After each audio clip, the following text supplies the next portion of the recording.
somebody if we'll just get off our duffs and help people get elected. And then you want to know about having influence on trying to make sure that he does the things you want him to do? He'll take your call. He cares about what you think. But if you sit at home and watch Alabama or Auburn, you know. That's very true. Thank you. Thank you. I have a question of my own that I'm going to ask, and everybody take notes. You know, when I go ahead and publish this, the Rainy Day Patriots, and I will get home. We got 2 senators here. Thank you for coming.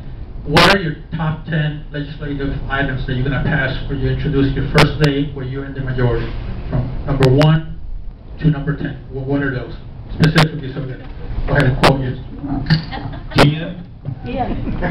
Come on. If you don't have 10, we can. We'll fill them in for you. They can't count.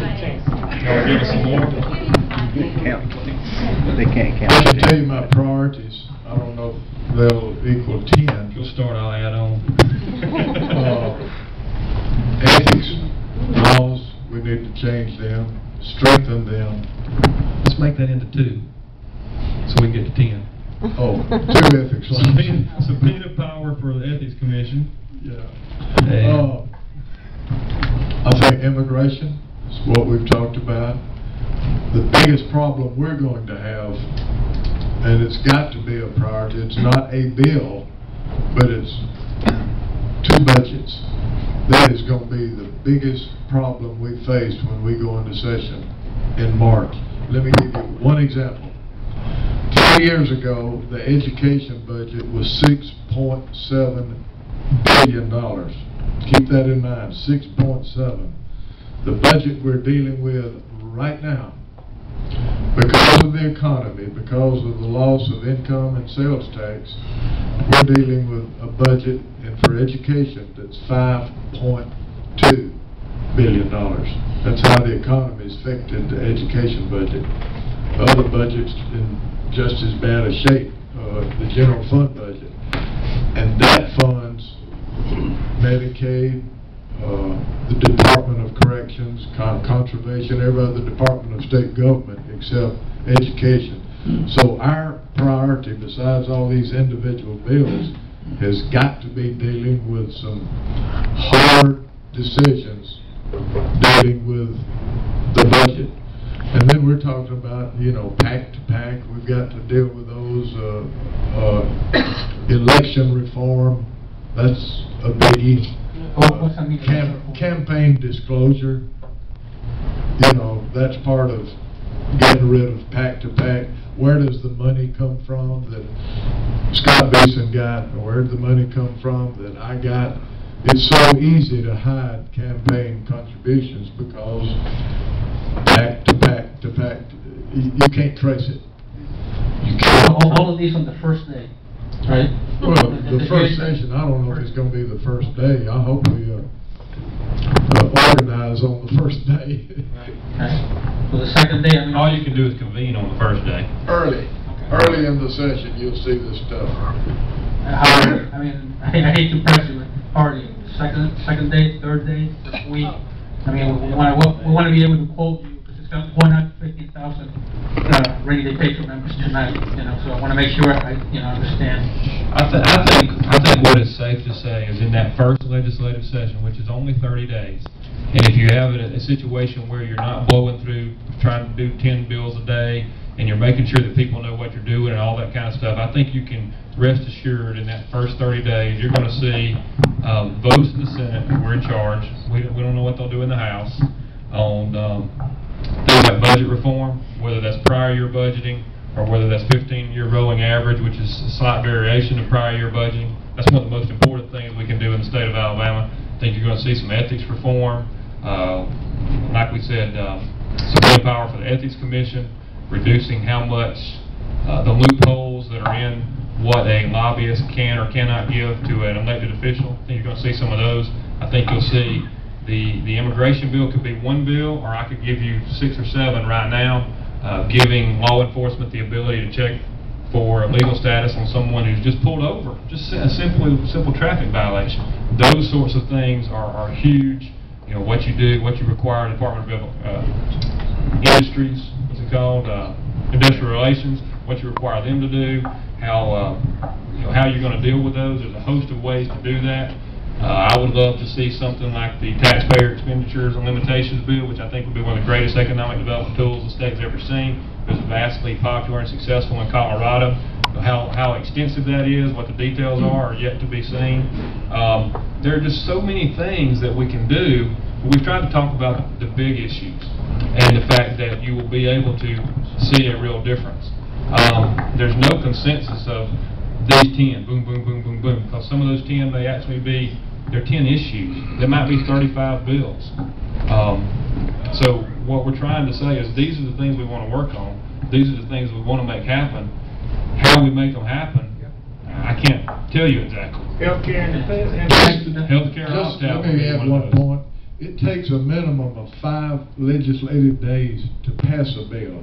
Now, these bills will be introduced very early in the session. I'm not going to say it's the first day or the second day or third. They'll be introduced early, but we're in session 30 legislative days in a regular session, and it takes 5 days to pass a bill, a minimum. And that's rare to pass a bill in 5 days, but they will be introduced into the process early in the session. If they have the debate and the real, I've never seen it in the Senate. If the Senate actually worked on a piece of legislation and there was no pride of authorship and changes were made and just the way you think it should work, it takes a little while to do those things. And I think y'all want us to do them right. You don't want to find out 6 months down the road something was done wrong. So I think you'll see a big change. I think you'll be happy with it. Okay, so that's 6 areas that we got. So that leaves us 4. I'm going to introduce one, and then we'll take 3 from the floor that we'd like to see early on. One of the things, Senator Visa said that SB 233 that we did, we'd like to see that again. Make sure it passes. You'll see that. That and with the only caveat, be stronger next time. well, we need to insert the state between the federal government and the voter. That's the one thing that we want to make sure happens. That we're not left finding the federal government, that the state stands there and makes that. That would be a big thing. And we have 3 more. If anybody, you got one? Got a couple. Okay, go ahead. You've been making love to that mic. Yeah, I'm no. wondering what I'm going to catch here tonight. 2 questions. If you are in the majority in the new session, or even if you are not, to what extent is the new governor, which we assume at this point is going to be Dr. Bentley, going to be a support for what you want to do, or is he going to, or to what extent will he be an obstacle? That's the first question. Second question, is it not time, and can you not, if you are in the majority, grant subpoena power to the State Ethics Commissioner? But that was on the list. That's one of the bills we were going to do was the subpoena power to the Ethics Commission. That's one of the, I think that just makes sense, makes common sense. Everybody knows why they don't want them to have it. I think that's important that we do that. You want to answer the Dr. Bentley question? We will work well together with the governor. He needs us. We need him. Government has 3 branches, and we're going to have a conservative as governor, and you're going to have a lot of conservative Republican senators and House members, and we've got to be a team. We've got to work together. I've served under Democratic governors that I could work with. I've served under Republican governors that I had a problem with. But I think Bentley realizes, since he's been in the House for 8 years, you've got to have support from the legislature to have a successful administration.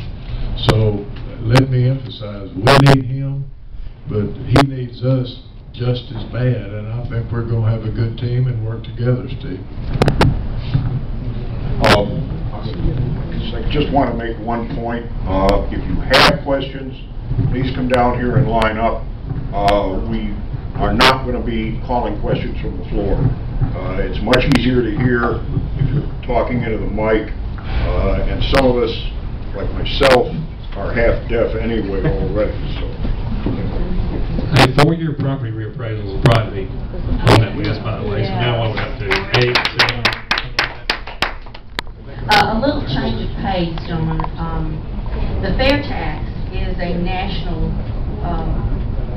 program, grassroots movement, that's been going on for several years, and we've really gained some momentum, even to the fact that now Jim DeMint just recently has signed on, co-sponsor. I'm a big Jim DeMint fan. I hope he keeps doing what he's doing. And so 9 other states do not have an income tax, and they seem to be prospering, to my knowledge. They don't have an income tax. And I know, like Alaska's got their natural resources and other income coming in. What I would like to ask you, because I know y'all have batted things around in terms of taxing around and everything, and I just wondered, what would no income tax in Alabama do for us as far as bringing jobs in? Because with the fair tax, it would settle our economic problem, it would settle our immigrant problem, just about any problem you know. It would help. It would solve our environment problem, because we wouldn't be wasting trees on the compliance with the paperwork and everything. Fair tax. Yeah, but you're right. Fair tax is a national sort of program. I've talked to Mike. What's Mike's last name? Frederick. Yeah, y'all know Mike. And it's a national thing, because what happens to you if one state tries to implement it, people on the edge, maybe 50 miles from the edge, will just go to the neighboring state where they would be able to avoid that that sales tax, basically what it is. But I am a proponent of something like the fair tax on a national level. What you do need to go look at those states who trumpet the fact that they don't have an income tax. Some of them, I know Tennessee does, they have a gross receipts tax to the businesses, which is higher than our income tax percentage. So they're playing games with what they call things, and they get people stirred up and say, hey, we don't have an income tax. Well, if the company's paying it, you're paying it. It means your income is just a little bit lower. So you need to look at some of those, and we've been vastly successful competitively in economic development. I think what you have to do is you build an environment where not only are taxes fair and low, and want to keep them low, but so that businesses that are thinking about investing in the state realize that you're not going to change the structure on them. That's been one of the problems that we've had, and I go back to that Tell amendment. That's what Colorado did. They locked in their tax rates and said if income revenue to the state exceeds a certain level, population growth and inflation, they rebated the taxes. All the extra went back. So what that allowed was businesses they knew that 10 years out, their tax burden would be somewhere right here. Alabama's challenge is that every year when we're short, somebody dreams up the next group to tax. Is it going to be you? Is it going to be you? Is it going to be you? So businesses say, well, I don't want to go there. It's too unstable. That's the thing we have to do. I really am kind of a fan of a little bit of tax here and there, because places that load up on property tax, that's unfair to a number of people. The people that load up on sales tax, that's unfair to a certain number of people. People that load up on income tax and then don't tax dividends or property. I think, it's like most things, a little bit in moderation. Do what's best. And I would like to see us work with somebody like the Heritage Foundation or Cato and say, what is the best structure for us to have a really robust economy? Well, the only thing is people are moving to Florida, and people are moving to Tennessee, and they're moving to Texas, and the economies there seem to be doing pretty well. So that's my point. No, I understand. I would like us to be the best, and I don't know what the best way is, but I know that some of that stuff is like you go to the places with Florida, they got super high property taxes. So, and you go talk to those people and they want to go to Alabama. It's, it's grass is always greener kind of thing. Thanks.